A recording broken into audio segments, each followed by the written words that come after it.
Hello दोस्तों, study with concept के इस स्टडी प्लेटफॉर्म पर आप सभी का स्वागत है। तो हम लोग इसी को देख रहे थे, हिस्ट्री को। तो देखते हैं, आगे इसी में बढ़ते हैं। और यहाँ तक हमने देख लिया था, यहाँ तक 42वें नंबर क्वेश्चन तक। और काफ़ी अच्छे तरीके से हमने किया यहाँ पर चीज़ों को। तो यदि आप लोग इसको नहीं देखे हैं तो RO के लिए बहुत ही इम्पॉर्टेंट है। ये पूरी एक तरीके से कह सकते हैं रामबाण की तरह काम करेगा। और इसको हमने एक प्ले लिस्ट में बना करके एक जगह इकट्ठा कर दिया है। तो आप लोग वहाँ जा कर के डायरेक्टली प्लेलिस्ट से इसको देख सकते हैं। इसमें आपका पॉलिटी भी है, इसमें आपका इकोनॉमी भी है, इसमें आपका जियोग्राफी भी है। मतलब जो एग्ज़ाम की दृष्टि से महत्वपूर्ण है RO या PCS का, उसके लिए बहुत ही ज़्यादा इम्पॉर्टेंट है ये। तो इसी श्रृंखला में आगे बढ़ते हुए हम देखते हैं यहाँ से 43 नंबर क्वेश्चन से। तो 43वां नंबर क्वेश्चन कह रहा है कि समाधि मरण किस दर्शन से संबंधित है। समाधि मरण तो हम पहले से देखते हुए आ रहे हैं। ये समाधि मरण यानी संथारा पद्धति की बात कर रहा है। संथारा पद्धति की बात कर रहा है, यानी संथारा पद्धति के माध्यम से देह त्याग को। तो ये किसका है? वह जैन धर्म का है। यहाँ पर दिया भी है कि संलेखना, समाधि मरण या संथारा जीवन के अंतिम समय में मृत्यु निकट जानकर स्वेच्छा से अपनाई जाने वाली एक जैन प्रथा है।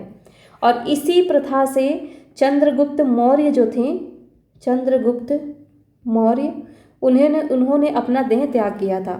और इसको लेकर के सुप्रीम कोर्ट ने भी काफ़ी मुद्दा उठाया था कि ये जो है ये मौलिक अधिकार के खिलाफ है। आप हर एक व्यक्ति को जीवन जीने का अधिकार है। तो बहुत सारे मामले भी इसको लेकर के चले थे। एक और कोई प्रथा थी, उसको भी लेकर के सुप्रीम कोर्ट ने बहुत ही ज़्यादा वो किया था। वो प्रथा का नाम थोड़ा सा खोंड की क्या ऐसे करके था। उसमें इतना पता है मुझे कि नर बलि दिया जाता था। जो वयस्क बच्चे होते थे उनकी बलि चढ़ाई जाती थी। तो वो थोड़ा सा मुझे याद नहीं आ रहा है क्या था, लेकिन था ऐसा कुछ वो भी। तो उस पर भी सुप्रीम कोर्ट ने प्रतिबंध लगाने की वो की थी, पहल की थी। तो यहाँ पर कह रहा है कि जैन प्रथा है, व्यक्ति को यह लगने लगता है कि वह मृत्यु के करीब है तो वह खुद खाना पीना त्याग देता है, यानी इसमें वो खाना पीना बिल्कुल त्याग देता है। इसे दिगंबर जैन शास्त्र के अनुसार समाधि मरण या संलेखना कहा जाता है। तो ध्यान रखेंगे, यहाँ पर पूछ लेगा आपसे कि निम्नलिखित में से किस जैन शास्त्र के अनुसार समाधि मरण या संलेखना पद्धति कहा जाता है खुद खाना पीना त्याग देना, यानी भोजन का त्याग करने को किस जैन शास्त्र के द्वारा समाधि मरण या संलेखना कहा जाता है? तो वो कहा जाता है दिगंबर जैन शास्त्र के अनुसार। ध्यान देंगे, यहाँ पर दिगंबर है, श्वेतांबर नहीं है। श्वेतांबर सादा पद्धति में इसे संथारा कहता है, यानी संथारा कौन कहता है? श्वेतांबर। तो यहाँ पर स है, थोड़ा सा आप ध्यान रख लेंगे, स से संथारा।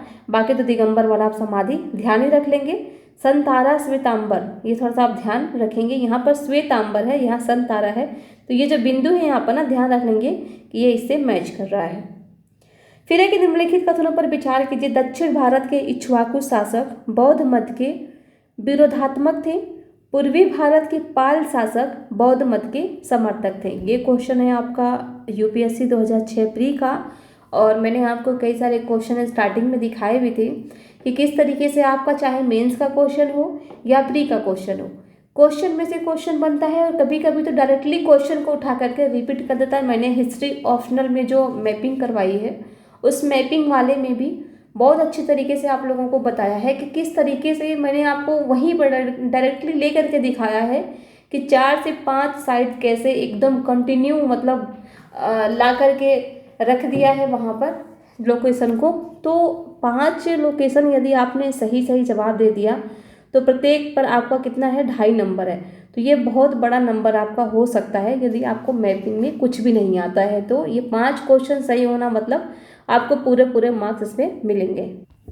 तो कह रहे हैं यहाँ पर पहला स्टेटमेंट ध्यान से पढ़िए। कह रहा है कि दक्षिण भारत के इक्ष्वाकु शासक बौद्ध मत के विरोधात्मक थे, पूर्वी भारत के पाल शासक बौद्ध मत के समर्थक थे।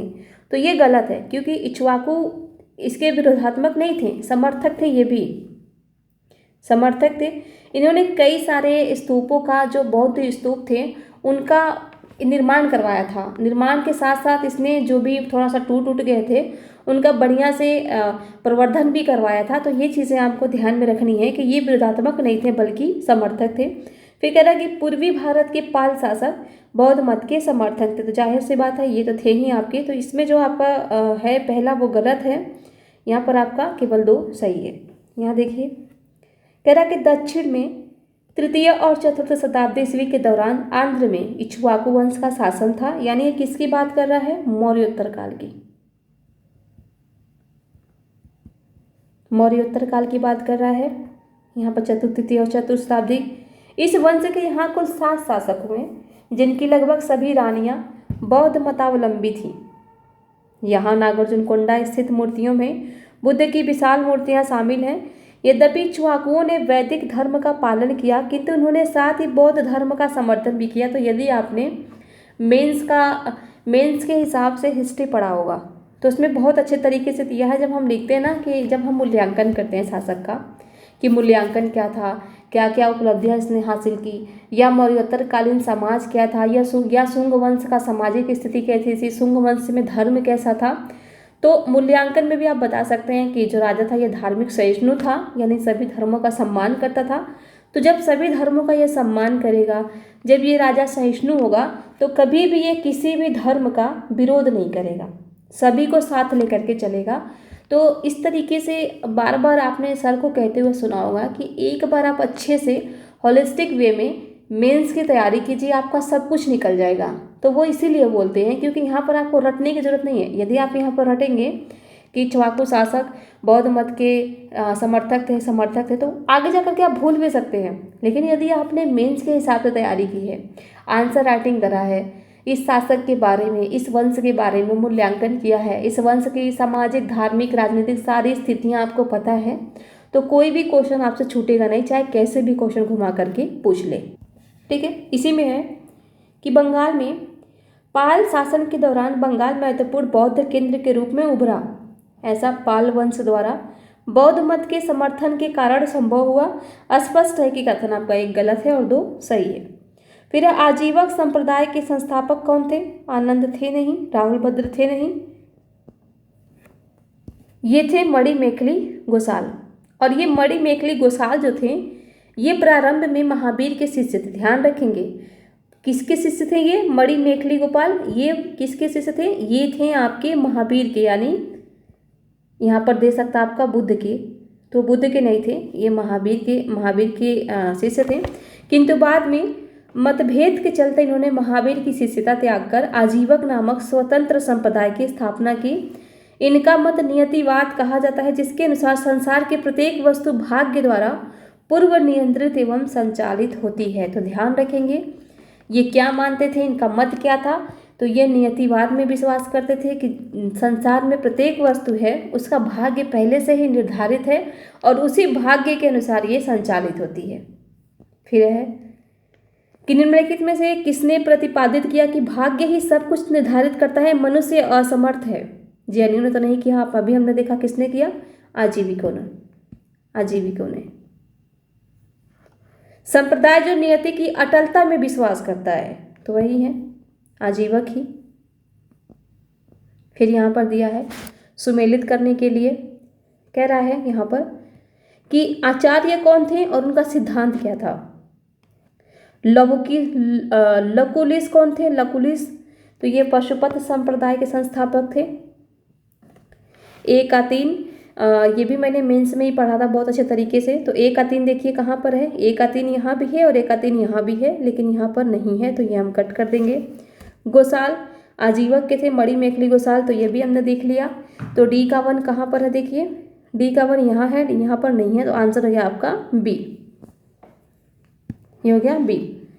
ये जो नागार्जुन थे ये शून्यवाद के थे, हम बहुत पहले से पढ़ते हुए आ रहे हैं। और भद्रबाहु तो आपको पता है कि जैन संप्रदाय के वो थे, अध्यक्ष थे। और मैंने आपको बहुत अच्छे तरीके से बताया था कि भद्रबाहु और जो स्थूलभद्र थे इनमें किस तरीके से विवाद हुआ और जो जैन संप्रदाय था वो 2 भागों में कैसे विभाजित हुआ। तो यदि आपने बहुत अच्छे तरीके से मेरे वीडियो को देखा होगा, काफ़ी सारे इन्फॉर्मेशन अलग से दिए जाते हैं, वो इन्फॉर्मेशन को आपने सुना होगा, तो कभी भी आपका जैन से चाहे कैसे भी घुमा करके क्वेश्चन पूछ ले, आप गलत कर ही नहीं सकते।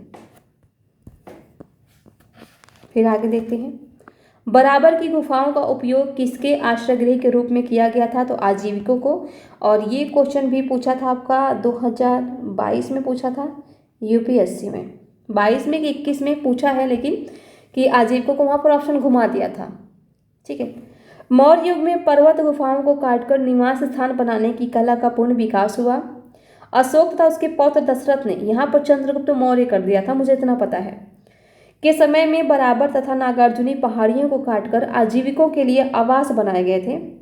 अशोक के समय बराबर पहाड़ी की गुफाओं में सुदामा की गुफा तथा कर्ण चौपड़ नामक गुफा सर्वप्रसिद्ध थी। तो कौन सा सर्वप्रसिद्ध था, कौन सा नहीं, यहाँ पर ये ध्यान नहीं रखना है। बस ये ध्यान रखना है कि ये गुफाएं किनके द्वारा बनवाया गया था और किस पहाड़ी में बनवाया गया था। फिर है कि उत्तर प्रदेश में बौद्ध एवं जैनियों दोनों की प्रसिद्ध तीर्थस्थली कौन सी है? सारनाथ, कुशीनगर, देवी पाटन या आपका कौशाम्बी। तो सारनाथ तो है नहीं, क्योंकि हमने अच्छे से पढ़ा था। सारनाथ तो बौद्ध धर्म से संबंधित है और यहाँ पर इन्होंने प्रथम उपदेश दिया था अपना। ठीक है। कुशीनगर, यहाँ पर इनका महापरिनिर्वाण हुआ था, यह भी हमने देख लिया था। देवी पाटन है नहीं, कौशाम्बी है। आंसर है इसका बी। कह रहा है कि प्रयागराज के दक्षिण पश्चिम में लगभग 33 मील की दूरी पर स्थित कोसम नामक स्थान ही प्राचीन काल का कौशाम्बी था। वैदिक एवं जैन साहित्य में अनेक बार कौशाम्बी का उल्लेख हुआ है। पुराणों के अनुसार हस्तिनापुर के राजा निचछू ने हस्तिनापुर के गंगा के प्रवाह में बह जाने के बाद इस नगर की स्थापना करवाई। जैन ग्रंथ के अनुसार कौशाम्ब नामक वृक्षों की अधिकता के कारण इस नगर का नाम कौशाम्बी पड़ा। तो कौशाम्बी नाम कैसे पड़ा था? तो ये एक वृक्ष के नाम पर पड़ा है, ना कि किसी नदी के नाम पर। और आपसे ऐसे फैक्ट पूछ लिए जाते हैं कि इसका जो नामकरण हुआ वो किसके नाम पर हुआ, तो ये चीज़ें आपको ध्यान में रखनी है। फिर कह रहा है कि यह नगर जैन तथा बौद्ध दोनों की प्रसिद्ध तीर्थस्थली है। महात्मा बुद्ध ने इस नगर में जाकर कई बार धर्मोपदेश दिया तथा लोगों को अपना शिष्य बनाया। यहाँ अनेक विहार थे। सर्वप्रमुख घोषिताराम विहार था, जिसका निर्माण श्रेष्ठी घोषित ने करवाया था, तथा जैन धर्म के 6वें तीर्थंकर पद्म प्रभु का प्रसिद्ध मंदिर प्रभास गिरी यहीं अवस्थित है। तो प्रभास गिरी मंदिर किससे संबंधित है? तो ये आप देख सकते हैं जैन धर्म से। ये ध्यान रखेंगे आप, किससे संबंधित है, ये फैक्ट आपका बन सकता है। आगे है हमारा कि निम्नलिखित में से कौन सा एक कथन सही नहीं है। आपको मैं बार बार बताती हूँ कि कभी आप कोई क्वेश्चन पढ़िए, चाहे एग्ज़ाम हॉल में हो या फिर आप टेस्ट दे रहे हो। टेस्ट में आप बोलते हैं ना कि नंबर कम आता है इतना पढ़ने के बावजूद भी, तो यही कारण होता है कि आप ना पूरा क्वेश्चन पढ़ते नहीं हैं और आंसर लगा देते हैं। तो 10-12 क्वेश्चन तो आपके ऐसे ही चले जाते हैं। जब ऐसे जाएंगे तो फिर आपका नंबर कहाँ से बैठेगा? तो ये चीज़ें आपको ध्यान में रखनी है। तो यहाँ पर पहला कह रहा है कि श्रवणबेलगोला स्थित गुमेश्वर की प्रतिमा जैनियों के अंतिम तीर्थंकर को दर्शाती है। भारत का सबसे बड़ा बौद्ध मठ अरुणाचल प्रदेश में है। फिर है कि खजुराहो के मंदिर चंदेल राजाओं द्वारा बनवाए गए। होयसलेश्वर मंदिर शिव को समर्पित है। अब देखिए, ये तो आपको पता ही है कि जो खजुराहो का मंदिर था वो चंदेल राजाओं ने ही बनवाया था, तो ये तो सही है। होयसलेश्वर मंदिर भी आपको पता है शिव को समर्पित है। तीसरा यदि हम देखें तो भारत का सबसे बड़ा बौद्ध मठ अरुणाचल प्रदेश तवांग में है, ये भी सही है। लेकिन श्रवणबेला स्थित गोमेतेश्वर की प्रतिमा जैनियों के अंतिम तीर्थंकर को दर्शाती है। नहीं, जो प्रथम जैन तीर्थंकर थे, प्रथम जैन तीर्थंकर वो थे आपके ऋषभदेव। इनके पुत्र की यह प्रतिमा है, पुत्र की प्रतिमा है। यहाँ पर देखिए दिया भी है कि श्रवणबेला कर्नाटक राज्य में स्थित यहाँ गंग शासक रचमल चतुर्थ के शासनकाल में चामुंडराय नामक मंत्री ने लगभग 981 ईस्वी में बाहुबली की विशालकाय जैन मूर्ति का निर्माण करवाया। बाहुबली प्रथम जैन तीर्थंकर ऋषभदेव के पुत्र थे, ये ध्यान रखना आपको। ठीक है। फिर है कि श्रवणबेलगोला में गोमतेश्वर की विशाल प्रतिमा किसने स्थापित किया था? तो हमने अभी देखा यहाँ पर, ये मंत्री थे, इन्होंने किया था चामुंडराय ने। फिर है कि महान धार्मिक घटना महामस्तकाभिषेक निम्नलिखित में से किससे संबंधित है और किसके लिए की जाती है? तो महामस्तक का अभिषेक ये जो है ये जैन धर्म से संबंधित है। तो यहाँ पर देखिए महावीर से संबंधित है। अच्छा सॉरी, ये बाहुबली से ही संबंधित है। ठीक है, जैन तीर्थंकर हैं। यहाँ पर थोड़ा सिली मिस्टेक हो गया है, सिली मिस्टेक नहीं, यहाँ पर मुझे सच में नहीं पता था, लेकिन यहाँ पर कॉमन सेंस लगा करके आंसर तक पहुँचा जा सकता था, क्योंकि यहाँ पर पूछ रहा है कि किससे संबंधित है। तो कोई एक विशेष किस धर्म से संबंधित है यदि यहाँ पर पूछता, तो यहाँ पर महावीर और बाहुबली का एक साथ नाम ना दे करके यहाँ पर आपका जैन धर्म करता और यहाँ पर आपका शैव धर्म करता। तो हम समझ जाते कि हाँ महामस्तक अभिषेक है ये जैन धर्म का है। लेकिन यहाँ पर पूछ लिया कि किससे संबंधित है, यानी व्यक्ति विशेष की बात कर रहा है, किससे संबंधित है। तो बुद्ध से है नहीं, नटराज से है नहीं, ये है आपका बाहुबली से। तो थोड़ा सा ये ध्यान आप रखेंगे। बाकी हम आगे देखेंगे शैव तथा भागवत धर्म को। तो इस तरीके से आप देख सकते हैं कि जो जैन धर्म का यहाँ पर 53 क्वेश्चन था, इस 53 क्वेश्चन में कम से कम आपका 100 क्वेश्चन कंप्लीट हुआ है, क्योंकि हर एक क्वेश्चन के नीचे बहुत सारी अलग से इन्फॉर्मेशन दी गई हैं और यहाँ से भी आपका क्वेश्चन बन सकता है। यहाँ पर आप देख सकते हैं नई नई चीज़ें हैं जो आप एनसीईआरटी वगैरह में भी नहीं पढ़े होंगे। यहाँ पर ये सब जितना भी हाईलाइट किया हुआ है यहाँ पर वो सब आपके लिए इम्पॉर्टेंट है। और इस तरीके से हमारा जो बौद्ध था, जैन था, वो भी कंप्लीट हो गया, सिंधु घाटी सभ्यता था वो भी कंप्लीट हो गया, और भी स्टार्टिंग से होते हुए आ रहा ऋग वैदिक, उत्तर वैदिक काल, ये सब हो चुका है। तो जितना भी चीज़ें यहाँ पर कंप्लीट हो गया है, जितनी भी चीज़ें करवाई जा चुकी हैं कंप्लीट, उसको आप लोग अच्छे से देखिए, रिवीजन कीजिए, चीज़ों को समझ के रिवीजन कीजिए कि बार बार आपको रिवीजन करने की ज़रूरत नहीं है। और यदि क्वेश्चन आए तो आपकी नज़रों से बच करके वो निकल ना पाए, पढ़ाई इस तरीके से कीजिए। ठीक है, तो बाकी हम देखेंगे अगली वीडियो में। तो इसी के साथ इस वीडियो को यहीं समाप्त करते हैं। आप सभी को हमारे साथ बने रहने के लिए बहुत बहुत धन्यवाद।